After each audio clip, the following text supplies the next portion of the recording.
লোকে লিখা শুভবাৰ্তা 12 অধ্যায়।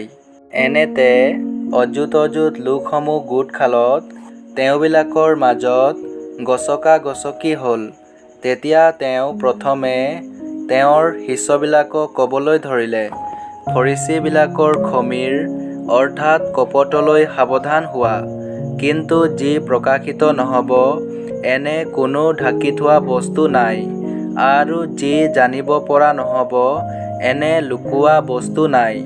এতেকে তোমালোকে আন্ধাৰত যি কথা ক'লা তাক পোহৰত শুনা যাব, আৰু ভিতৰ কোঠালিত তোমালোকে কাণে যি ক'লা তাক ঘৰৰ ওপৰৰ পৰা ঘোষণা কৰা হ'ব।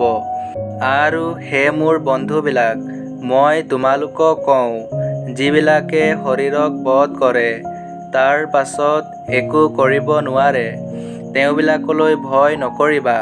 কিন্তু কোনজনালৈ ভয় কৰিব লাগে তাক মই তোমালোকক জনাওঁ।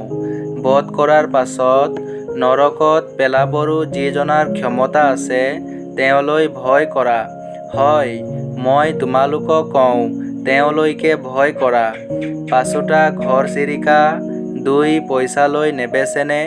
তথাপি সেইবোৰৰ এটিকো ঈশ্বৰৰ আগত পাহৰা নাযায়।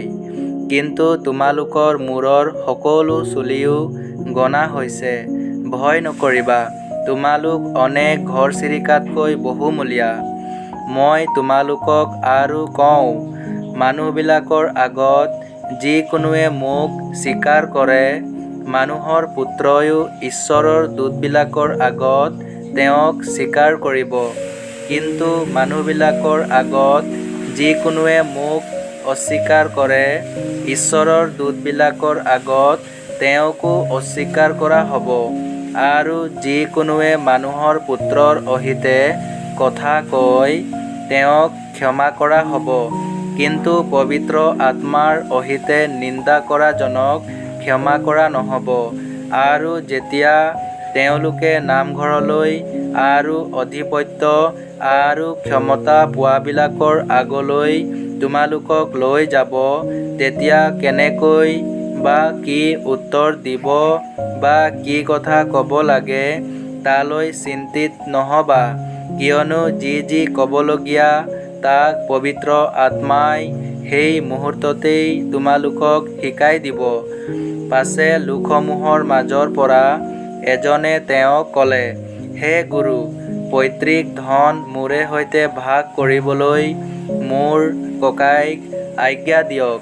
কিন্তু তেওঁ তেওঁক ক'লে, হে মানুহ, তোমালোকৰ ওপৰত বিচাৰক বা ভাগ কৰোঁতা মোক কোনে পাতিলে? আৰু তেওঁ তেওঁবিলাকক ক'লে, সকলো লোভৰ পৰা নিজকে ৰাখি সাৱধানে থাকিবা, কিয়নো উপচি পৰিলেও মানুহৰ জীৱন তেওঁৰ সম্পত্তিৰে নহয়। পাছে তেওঁ তেওঁবিলাকক এটা দৃষ্টান্ত দি ক'লে, এজন ধনী মানুহৰ মাটিত বহু শস্য উৎপন্ন হৈছিল। তাতে তেওঁ মনতে ভাবি ক'লে, মোৰ শস্য সামৰি থ'বলৈ ঠাই নাই, মই কি কৰিম? পাছে তেওঁ ক'লে, মই ইয়াকে কৰিম, ভঁৰালবোৰ ভাঙি বৰ ভঁৰাল সাজিম, আৰু তাতে মোৰ সকলো শস্য আৰু বস্তু সামৰি থ'ম। আৰু মোৰ প্ৰাণক ক'ম, হে প্ৰাণ, অনেক বছৰলৈকে তোমালৈ অনেক বস্তু সাঁচি থোৱা হৈছে, জিৰাই হতাই থাকা, ভোজন পান কৰি ৰং কৰা। কিন্তু ঈশ্বৰে তেওঁক ক'লে, হে নিৰ্বোধ, আজি ৰাতি তোমাৰ প্ৰাণ তোমাৰ পৰা নিয়া হ'ব।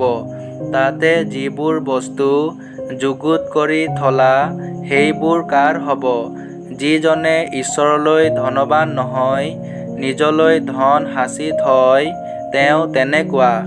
পাছে তেওঁ তেওঁৰ শিষ্যবিলাকক ক'লে, এই হেতুকে মই তোমালোকক কওঁ, তোমালোকে কি খাম বুলি প্ৰাণৰ নিমিত্তে আৰু কি পিন্ধিম বুলি শৰীৰৰ নিমিত্তে চিন্তা নকৰিবা।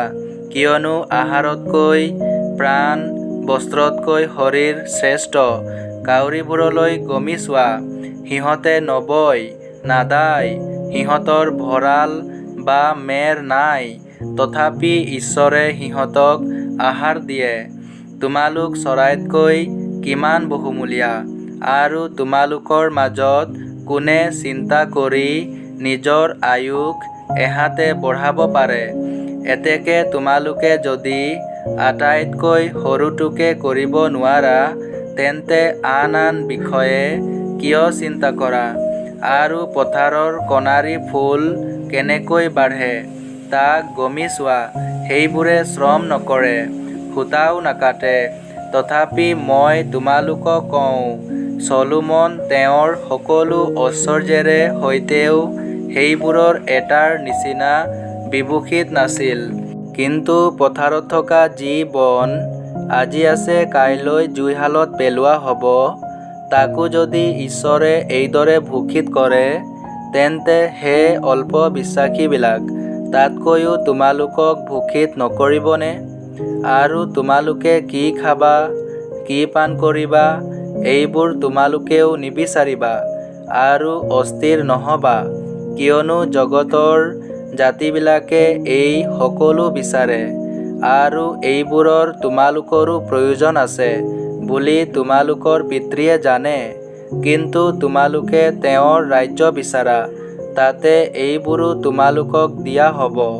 হে তাকৰ জাকটি, ভয় নকৰিবা, কিয়নো তোমালোকক ৰাজ্য দিবলৈ তোমালোকৰ পিতৃ প্ৰসন্ন হৈছে।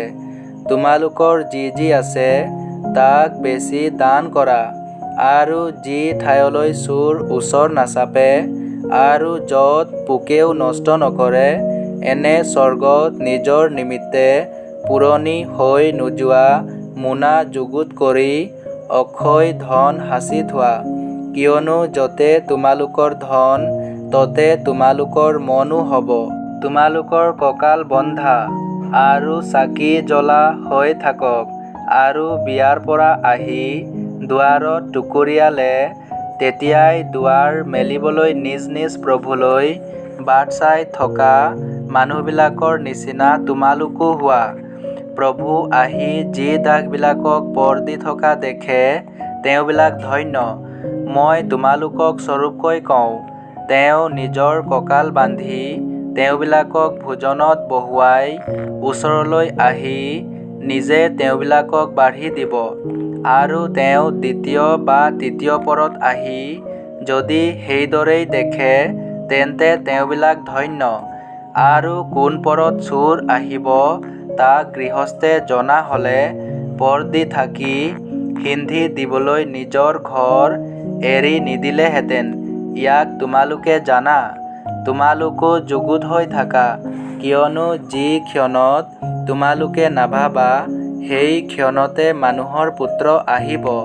তেতিয়া পিতৰে ক'লে, হে প্ৰভু, আমালৈকেহে এই দৃষ্টান্ত কৈছেনে, নাইবা সকলোলৈকে কৈছে? তাতে প্ৰভুৱে ক'লে, নিজ ভৃত্যবিলাকক উচিত সময়ত নিৰূপিত আহাৰ দিবলৈ প্ৰভুৱে সিহঁতৰ ওপৰত যাক গৰাকী পাতিব, এনে বিশ্বাসী আৰু বুদ্ধিমান ঘৰগিৰি কোন? প্ৰভু অহা কালত যাক এইদৰে কৰা দেখে, সেই দাস ধন্য। মই তোমালোকক সঁচাকৈ কওঁ, তেওঁ নিজৰ সৰ্বস্বৰ ওপৰত তাক ঘৰগিৰি পাতিব। কিন্তু মোৰ প্ৰভু অহাৰ পলম আছে। ইয়াকে সেই দাসে মনতে কয়, যদি আন বন্দী বেটীক কোবাবলৈ ধৰে আৰু ভোজন পান কৰি মতলীয়া হ'বলৈ ধৰে, তেন্তে যিদিনা সেই দাসে অপেক্ষা নকৰে, আৰু যি সময়ত সি নাজানে, সেই সময়তে তাৰ প্ৰভু আহি তাক দুডোখৰ কৰি অবিশ্বাসীবিলাকৰ লগত তাৰ পাবলগীয়া ভাগ নিৰূপণ কৰিব। আৰু যি দাসে তাৰ প্ৰভুৰ ইচ্ছা জানিও যুগুত হৈ নাথাকে, আৰু তেওঁৰ ইচ্ছাৰ দৰে নকৰে, সি ভালেমান কোব খাব। কিন্তু যিটোৱে নাজানি কোবৰ যোগ্য কৰ্ম কৰে, সি তাকৰ কোব খাব, আৰু যাক অধিক দিয়া হৈছিল, তেওঁৰ পৰা অধিক বিচৰা হ'ব, আৰু মানুহবিলাকে যাক সৰহকৈ গতাই দিলে, তেওঁৰ পৰা আৰু অধিককৈ খুজিব। মই পৃথিৱীত জুই পেলাবলৈ আহিলোঁ। আৰু যদি এতিয়াই প্ৰজ্বলিত হ'লহেঁতেন, কিন্তু মই এটা বাপ্তিস্মেৰে বাপ্তাইজিত হ'ব লাগে, আৰু তাক সিদ্ধ কৰা নহয় মানে মই কিমান ঠেকত পৰিছোঁ। মই পৃথিৱীত শান্তি দিবলৈ আহিছোঁ বুলি ভাবিছানে? মই তোমালোকক কওঁ, তেনে নহয়, বিভেদহে। কিয়নো এতিয়াৰ পৰা ঘৰৰ 5 জন ভিন ভিন হৈ 2 জনৰ বিপক্ষে 3 জন, 3 জনৰ বিপক্ষে 2 জন হ'ব। পুতেকৰ বিপক্ষে বাপেক, বাপেকৰ বিপক্ষে পুতেক, জীয়েকৰ বিপক্ষে মাক, মাকৰ বিপক্ষে জীয়েক, বোৱাৰীয়েকৰ বিপক্ষে শাহুৱেক, শাহুৱেকৰ বিপক্ষে বোৱাৰী ভিন ভিন হৈ যাব। পাছে তেওঁ লোকসমূহক ক'লে, পশ্চিমৰ ফালে ডাৱৰ এচটা উঠা দেখিলেই তোমালোকে কোৱা, বৰষুণ আনিব। পাছে সেইদৰেই ঘটে। আৰু দক্ষিণ ফালৰ বতাহ বলালে তোমালোকে কোৱা, বৰ জহ হ'ব। পাছে সিও ঘটে। হে কপটীয়াবিলাক, তোমালোকে পৃথিৱী আৰু আকাশৰ ৰূপ নিৰ্ণয় কৰিব জানা, কিন্তু এই কাল নিৰ্ণয় কৰিব নাজানা কিয়? আৰু কি নিমিত্তে নিজৰ বিষয়ে যথাৰ্থ বিচাৰ কৰিব নোৱাৰা হওক? কিয়নো তুমি গুচৰীয়াই সৈতে শাসনকৰ্তাৰ গুৰিলৈ যাওঁতে বাটতে তেওঁৰ পৰা মুক্ত হ'বলৈ যতন কৰা, নতুবা তেওঁ তোমাক বিচাৰকৰ্তাৰ আগলৈ বলেৰে টানি নিব। পাছে বিচাৰকৰ্তাই দাৰোগাৰ হাতত গতাই দিব। তাতে দাৰোগাই তোমাক বন্দীশালত সুমুৱাই থ'ব। মই তোমালোকক কওঁ, শেষ পাইটিও পৰিশোধ নকৰা মানে তুমি তাৰ পৰা কোনো প্ৰকাৰে ওলাব নোৱাৰিবা।